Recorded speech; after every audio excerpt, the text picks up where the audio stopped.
Hello everyone, welcome back to NJ classes. Guys, आज की class में हम करने वाले हैं क्वेश्चन प्रैक्टिस। और क्वेश्चन प्रैक्टिस हम किस यूनिट के करने वाले हैं? That is cell the unit of life. ठीक है, तो चलिए टाइम वेस्ट ना करते हुए हम स्टार्ट करते हैं। फर्स्ट क्वेश्चन है गाइस आज की क्लास का, this is the site where detoxification of xenobiotic compounds occur. ऐसी साइट बताइए जहां पर क्या होता है, डिटॉक्सिफिकेशन होती है। तो ध्यान दीजिए, डिटॉक्सिफिकेशन होता क्या है? डिटॉक्सिफिकेशन होता क्या है? तो देखिए, डिटॉक्सिफिकेशन का मतलब क्या होता है? डिटॉक्सिफिकेशन, तो डिटॉक्सिफिकेशन देखो, यहां से आप इस चीज को एनालाइज कर सकते हो कि डी का मतलब होता है रिमूवल। ठीक है, तो टॉक्सिफिकेशन का मतलब है, यहाँ पे देखो, यहाँ से वर्ड निकल रहा है टॉक्सिक, तो इट मीन्स डिटॉक्सिफिकेशन वो प्रोसेस है जिसके अंदर क्या होता है, जिसके अंदर टॉक्सिक सब्सटेंसेस का रिमूवल होता है। तो उस प्रोसेस को हम क्या कह देते हैं? डिटॉक्सिफिकेशन। तो अभी बताइए आप मुझे कि वो साइट बताइए जहां पर जीनोबायोटिक कंपाउंड्स की डिटॉक्सिफिकेशन होगी। तो डिटॉक्सिफिकेशन कहाँ होती है? डिटॉक्सिफिकेशन के अंदर इनमें से कौन सा जो ऑर्गेनल है वो इन्वॉल्व होगा?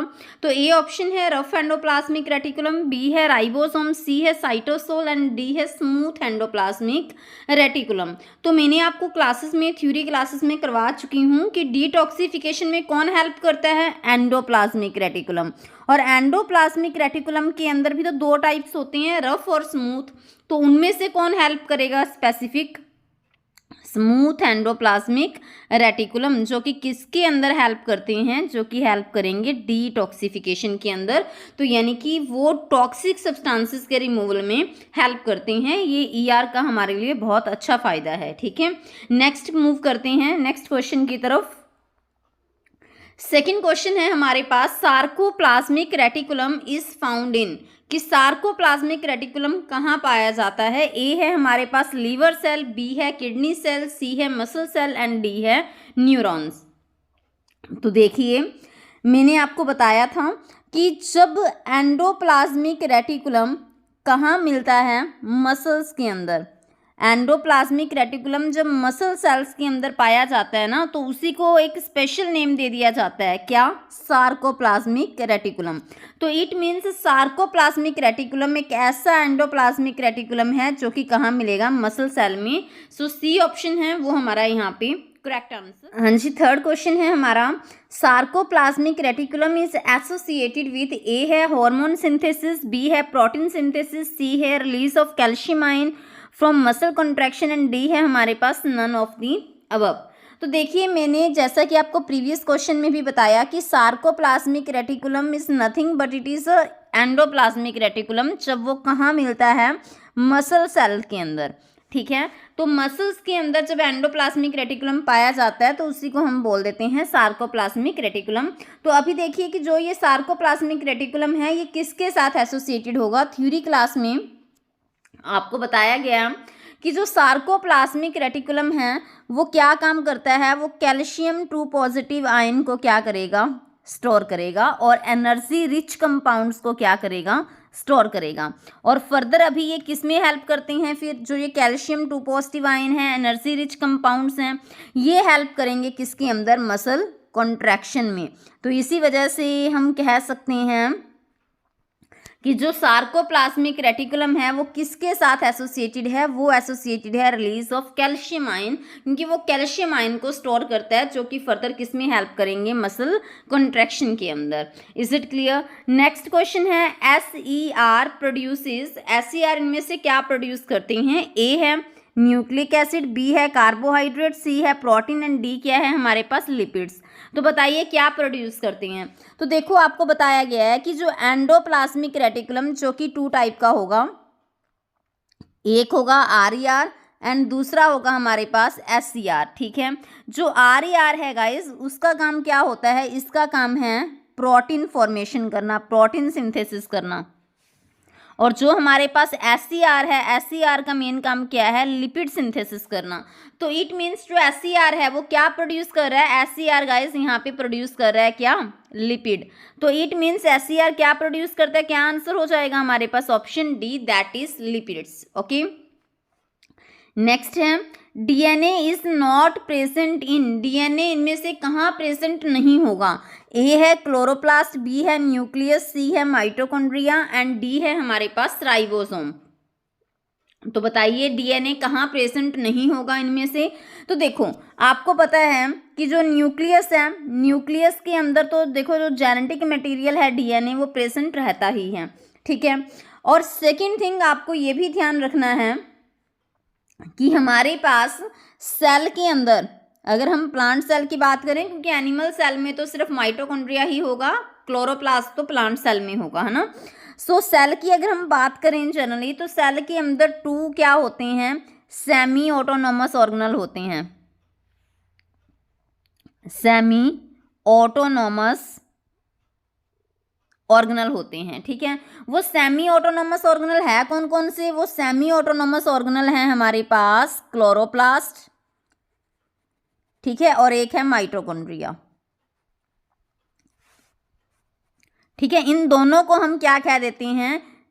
Semi autonomous cell organelle. ध्यान रहे मैं ऑलरेडी आपको बता चुकी हूँ कि जो एनिमल सेल है, एनिमल सेल के अंदर क्लोरोप्लास्ट नहीं होगा। ये जनरली कहने में आ जाता है कि हमारे पास 2 सेल ऑर्गेनल हैं जो कि सेमी ऑटोनोमस कैटेगरी के अंदर आते हैं, chloroplast and mitochondria. Animal cell में ओनली माइटोकॉन्ड्रिया होगा, प्लांट सेल के अंदर माइटोकॉन्ड्रिया और क्लोरोप्लास्ट दोनों होंगे, ठीक है। तो देखो इनके पास खुद का डीएनए भी होगा और खुद के राइबोसोम भी प्रेजेंट होते हैं। तो it means we can say कि डीएनए तो क्लोरोप्लास्ट के पास भी है, न्यूक्लियस में भी है, माइटोकॉन्ड्रिया में भी है। तो डीएनए इनमें से किसके पास प्रेजेंट नहीं होगा? तो डीएनए इनमें से राइबोसोम के पास प्रेजेंट नहीं होगा। सो डी ऑप्शन है वो हमारा राइट आंसर हो जाएगा, ठीक है। नेक्स्ट है what which of the following structures between 2 adjacent sales is an effective transport pathway, ठीक है। 2 एडजेसेंट सेल्स के बीच में ट्रांसपोर्ट का एक इफेक्टिव पाथवे कौन सा है? कौन सा स्ट्रक्चर है जो कि 2 एडजेसेंट सेल्स के बीच में एक ट्रांसपोर्ट पाथवे की तरह काम करेगा? तो 2 एडजेसेंट सेल्स के बीच में जो कनेक्शन होता है, जो लिंक होता है, जिसकी हेल्प से ट्रांसपोर्ट हो पाएगा, तो दैट इज प्लाज्मोडेस्माटा। सीधा सीधा आंसर यहाँ पे हमारा हो जाएगा। नेक्स्ट है the structure that are formed by the stacking of organized flattened membrane structure sacs in the chloroplast. देखो क्लोरोप्लास्ट के अंदर ध्यान दीजिए, इस तरह से ये हमारे पास एक आउटर मेम्ब्रेन, ठीक है, और ये हमारे पास क्या होती है? इस तरह से इनर मेम्ब्रेन, ठीक है, और इनके बीच में यहाँ पे स्पेस प्रेजेंट होगा। अभी देखिए उन्होंने बोला है कि ऐसे स्ट्रक्चर जो कि मेम्ब्रेन सैक्स, जो ऑर्गेनाइज्ड फ्लैट मेम्ब्रेन सैक्स की स्टैकिंग से बनते हैं, तो उनको क्या कहा जाएगा? ए है ग्रेना, बी है सिस्टर्नी क्रिस्टे सॉरी, सी है स्ट्रोमा एंड डी है स्ट्रोमा लैमेली। तो आप ये देखिए जैसे ये क्या है? फ्लैट मेम्ब्रेन सैक्स हैं, तो इनकी स्टैकिंग से इस तरह से क्लोरोप्लास्ट के अंदर स्टैकिंग होती है ना, इनकी इस तरह से सैक बन जाती हैं। तो इन स्ट्रक्चर्स को उन्होंने बोला क्या बोला जाएगा? तो आपको देखो पता ही है कि जो ये स्ट्रक्चर हैं इनके लिए हम क्या वर्ड यूज़ करते हैं? ग्रेनम। एक है तो ग्रेनम, ज़्यादा है तो क्या बनेगा? ग्रेना। तो it means we can say कि यहाँ पे बहुत सारे ग्रेना प्रेजेंट रहेंगे। तो आंसर क्या हो जाएगा हमारे पास? ए। नेक्स्ट है sometimes a few chromosome have non-staining secondary constriction at a constant location. This gives the appearance of a small fragment called the A है microsatellite, B है हमारे पास सैटेलाइट, C है टेलोसेंट्रिक एंड D है acrocentric. देखो जब हम chromosome बनाते हैं तो आपको पता है कि जो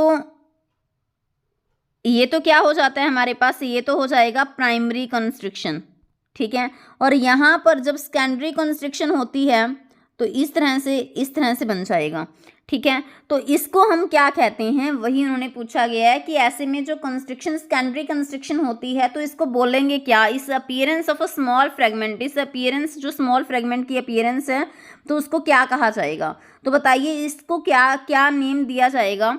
तो इसका नेम क्या होगा? इसका नेम होगा सैटेलाइट, ठीक है। प्रीवियस क्लास में मैंने आपको बताया था कि इसको सैटेलाइट बोलेंगे। नेक्स्ट है nucleus as a cell organelle was first described by. तो न्यूक्लियस को as a cell organelle firstly किसने डिस्क्राइब किया था? ए है रॉबर्ट ब्राउन, ठीक है। तो यहाँ पे सेकंड ऑप्शन हमारे पास श्वान का दिया गया है, सी शेल्डन एंड श्वान का दिया गया है, नेक्स्ट हुक का दिया गया है। तो बताइए इनमें से किसने न्यूक्लियस को एज अ सेल ऑर्गेनल सबसे पहले डिस्क्राइब किया था। देखो जब भी न्यूक्लियस को एज अ सेल ऑर्गेनल की बात आई और फर्स्ट डिस्क्राइब किसने किया था, तो बाकी ऑप्शंस के बारे में सोचने की तो नीड ही नहीं है। तो आंसर क्या हो जाएगा हमारा, रॉबर्ट ब्राउन। नेक्स्ट है most abundant lipids in the cell membrane. Cell membrane के अंदर मोस्ट अबंडेंट लिपिड क्या होते हैं।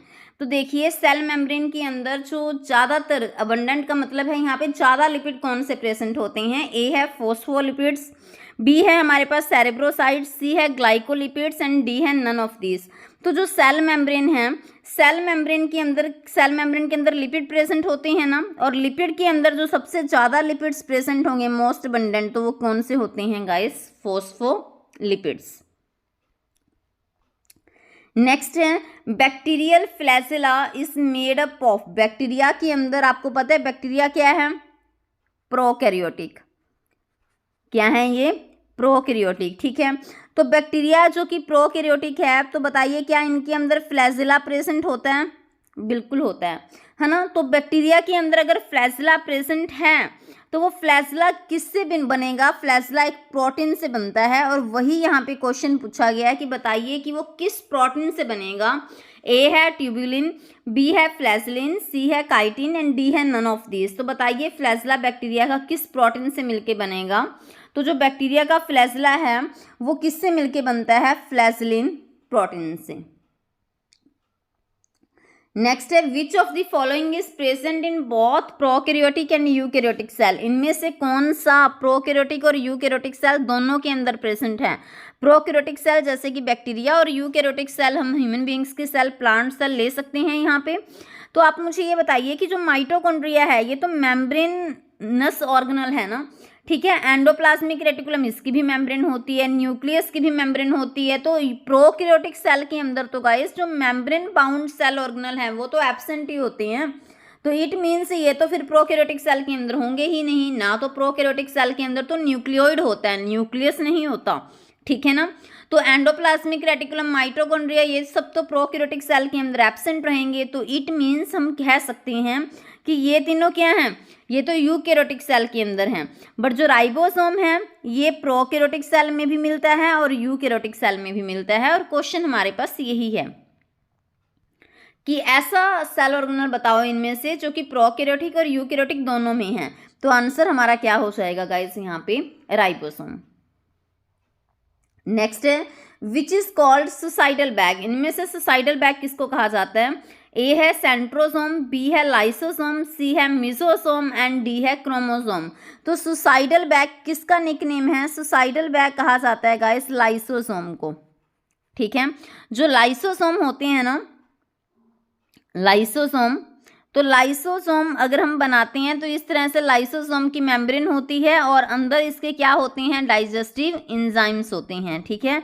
और लाइसोसोम को ही हम फिर हमारा आंसर क्या हो जाएगा कि इसी को हम क्या कहते हैं, सुसाइडल बैग कहते हैं, ठीक है। तो ये जो निक नेम है वो भी आपको इनके ध्यान रखने हैं, कई बार डायरेक्ट क्वेश्चन पूछ लिए जाते हैं, ठीक है। तो गाइस ये थे आज की क्लास के क्वेश्चंस। आई होप आपको क्लास अच्छी लगी होगी। Thank you, have a nice day.